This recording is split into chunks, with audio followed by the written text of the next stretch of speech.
What's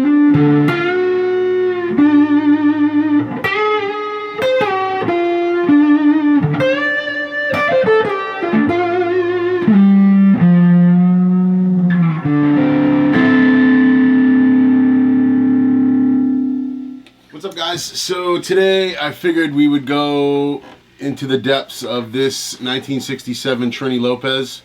Maybe we'll get the strings off of it, we will pull the pickups out, we'll blacklight the guitar, and we can basically just do a little research, a little archaeology on it. Hopefully we can get some data, you know, we'll check for that patent number pickup sticker, the seams of the body, the finish, make sure there are no repairs. But yeah, this is a custom color 1967 Trini Lopez in sparkling burgundy. I recently got this guitar from my friends over at Empire Guitars, and I've been meaning to do a video on this. It's just been, you know, everything's been crazy, and the 57 Strat project came along, and right now I'm kind of at a standstill with that, so I figured we could dig into something else. Really great about this guitar too, it's one of the set of humbucking pickups, vintage humbucking pickups that are quite balanced. You get like that, you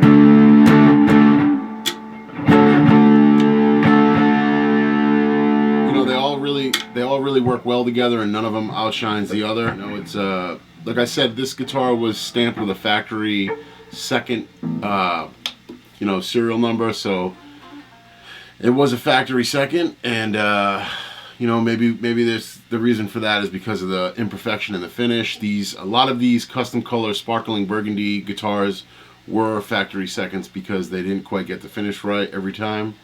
You can see it's almost got like a gold wear over here, you know. So we'll just lay it out, we'll get the strings off of it, and we'll check some things out, see what we can find. So if you're into that, stick with us. So yeah, when I saw this guitar, you know, it was just super inspiring to me, and it wasn't a 335, it wasn't a 345, it was just different. These inlays were actually the same inlays used on the Hendrix Flying V that jumped right out at me. And it was just a really cool guitar, and I said, you know, I made some deals and I was able to get this. Now, you'll know the whole story on this guitar if you watched the new Guitar Day video on this guitar, but it's just something really, really cool, really different. You can see the finish here where the bridge plate sat. It is still that original sparkling burgundy under there, so it shows you how much deeper red this would have been. You can obviously see the flake in it and all that, but still, I mean, it's just wild. So we get this tailpiece off now. This is a Gibson tailpiece with the retainer wire and the nylon saddles. I don't know if you can pick that up, but it says Gibson with the patent number there. In a future video, I may get a steel saddle bridge and swap it out and just see if there is a tone difference. Also, the finish is quite present under here.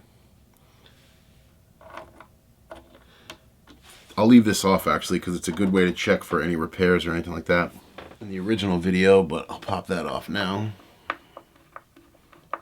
And that will also show that bright metallic red finish.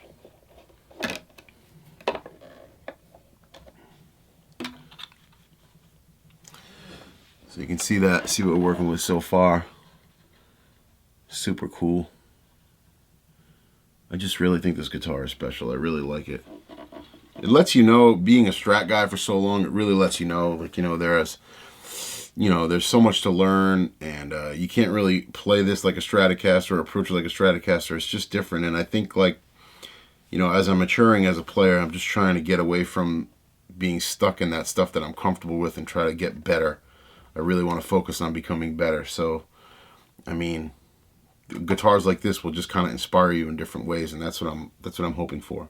So my advice to anybody pulling these small pickup screws out is to be super careful.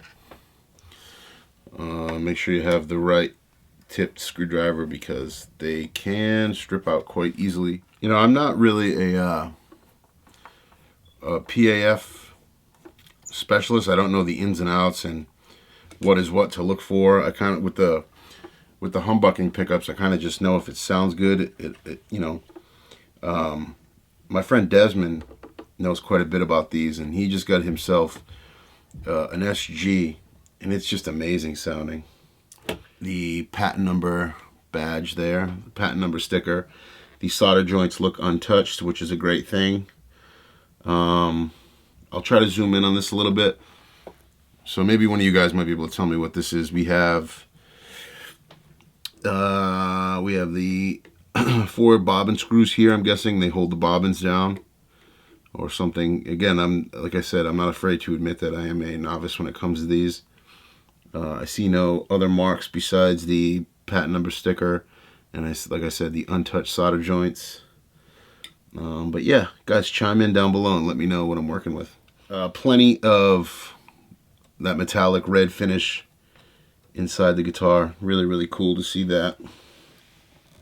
And it's only that and raw wood, so I'm thinking that would rule out any kind of refin debate. Like I said too, I mean, maybe these pickups in particular get frowned upon, but I really got lucky as far as a balanced set. These do actually work very, very well together, and in the in-between spot, they don't clash. One's not stronger than the other. I just spent some time adjusting them here with the the height adjustment screws, and kind of settled on a tone that left these quite balanced out, and I'm with it. Now, again, I had noted that I flipped this neck pickup ring around to kind of get that neck pickup to balance out a little better. But looks like we have some old glue in there, which is cool. And then same business for this one. We have our patent number sticker. The solder joints look untouched as far as holding the covers on, and the same 4 small screws. And like I said, you can see original finish there too, which is really, really wild.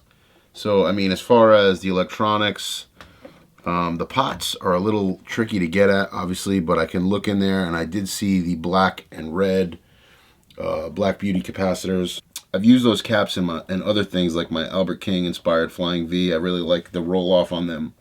So it was cool to see them, and I know they were using them at that time. So I know the pots are original. The guitar is, from what I'm told, all original. I'm a little iffy on the knobs, and we'll address that when we blacklight the guitar. But yeah, if anybody wants to just let me know, from what what people have told me, these pickups get a bad rap, or they're not, the most coveted or desirable pickups, but man, I think they're great. For what they are, I think they're really, really good. And I'm it's all modesty too. I never claimed to be an expert or know a lot of stuff. Any info I can learn, I'm always looking to learn. So if anybody can pass any knowledge about these pickups, send it over. Okay, this is really cool. It's actually the first time I took this off. This is a great way to spot any headstock repairs. Looking at the truss rod area. Usually if you crack the headstock, that'll kind of bleed right through. But nothing there. That's really cool. Along with the custom truss rod cover. So that touches, also too, I want to note the orange Gibson sticker in here. It says style of guitar, Gibson Trini Lopez. Serial number is matching to the one on the headstock. Kalamazoo, Michigan. Let's see, 1967. So that pretty much leaves us covered here. I think we're ready to, if I can just flip this over and put it in a spot where I'm not going to put it on any screws or anything like that. We'll blacklight this guitar and I'll show you what happens with that. And it's blacklighting guitars are a common thing. This is not anything new. But it's a great tool in seeing some underlining repairs that maybe aren't spoken about or mentioned. So I'll show you what the blacklight does to the finish. Now remember, this guitar is sparkling burgundy, but in a few short minutes you will see. So you guys remember that guitar that was red. Now it shows up green. I tried to use the other camera and it didn't really work out well. But the old nitro interacts with black light quite like this. This is totally common. This is a good thing. It just allows you to pick up on any imperfections, like there where somebody has touched up the paint. You know, no longer will shine that green. Here's a key spot in looking for a headstock repair, if there was any, and that would have showed up under there. You get your serial number. Also, I wanted to mention the tuners are original, but they are 6 in line, so I would have had to have disassembled all of those screws to take them out, but you can see the Kluson Deluxe tag there. They are the original tuners. And the blacklight's just really cool. I think that if you're going to start messing with old guitars, I think that it's a must-have. Looking over here, see a little something there. It might be a hairline crack in the finish. That is a common spot for guitars to crack when you try to force the tuner screw in, but I don't see any crack when not using the blacklight, so could just be something in the finish. But looking good everywhere on the binding, on the back. Flip this over now. Like a Blair Witch Project. Starting from the headstock. Beautiful nitro.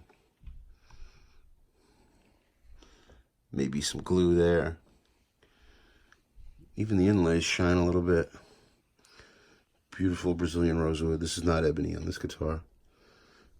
Now you can see where the pick guard was. It still gives you that greenish glow, but the color is just so much more vibrant and bright under there, so you're going to get a different reaction with the black light.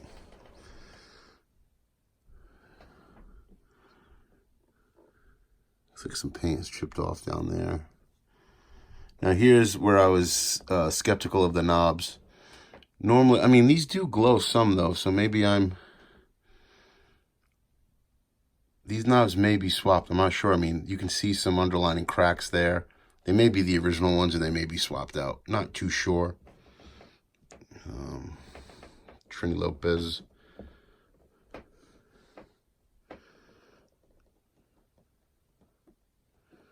It's just really, really cool. And I believe these are the original frets too, because all the fret nibs on the binding are still there.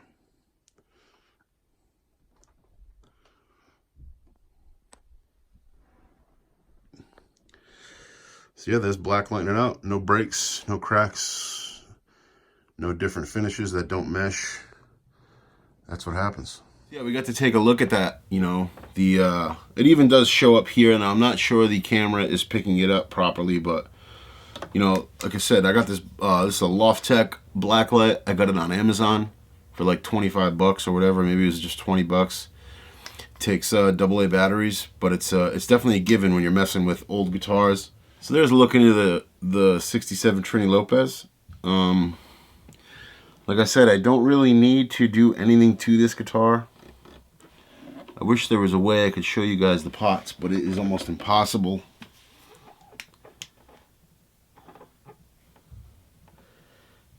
If you hold it just right, you can see the Black Beauty cap. I'm happy with everything I see in there. The switch is original, the wiring is original. Nothing to complain about there. So as time goes on, I mean, like I said, I'll probably do a back-to-back swap on the bridges, trying the steel saddles or the brass saddles compared to the nylon ones. But I mean, this guitar is just a whole lot of fun. It's been really inspiring. And yeah, there's just a peek into it, you know. It's one cool machine for each tone is pretty much where I'm at now. I got a great telly, one good rosewood Strat, one good maple neck Strat, the Trini Lopez, Les Paul Jr. Well, that just leaves what, a Gretsch? I don't know if I've grown up yet to play Gretsch, but such a great piece. And I'm glad you guys could check this video out.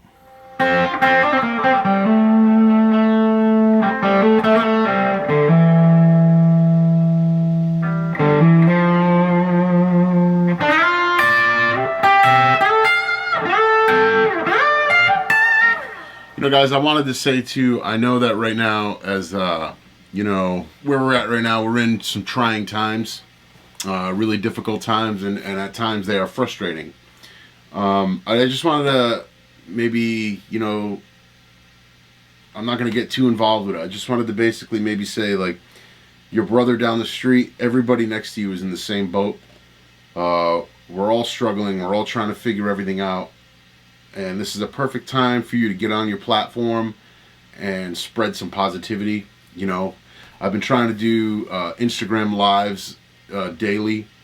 And I just think it's really great for everybody to just say, hey man, here's a 20-minute hangout to kind of take your mind off of everything that's going on. Because like I said, it is a stressful time. So just keep that in mind, that everybody is stressed and everybody's going through the same thing. And I think that as people, we can all kind of just lean on each other a little bit and just put some happiness, put some love, put a little bit of friendship out there, and just, you know, use what we got and work with what we got. And this will all pass. We'll be looking back on this saying, man, that was a crazy time, but you know, we'll all be somewhere. So I appreciate you guys checking out this video. I appreciate you constantly hanging out and, you know, supporting my channel. We're doing really well as far as subscribers and all that, and I owe it to you guys because I'm only one person. So I just thank everybody. Thank you so much. Time like this, it's great to sit down and be able to put some kind of cool content out there. Just takes my mind off a bunch of things, and maybe it'll help you guys out for a few short minutes. But we'll be back soon. More updates on the 57 Strat. We're going to tear into the Jazzmaster that I acquired just like we did this, Trini Lopez. And looking forward to more artist interviews, getting back into doing some playing. And yeah, man, we're just here to have some fun, so let's have fun. We'll talk soon, guys. Take care of yourself. Be well.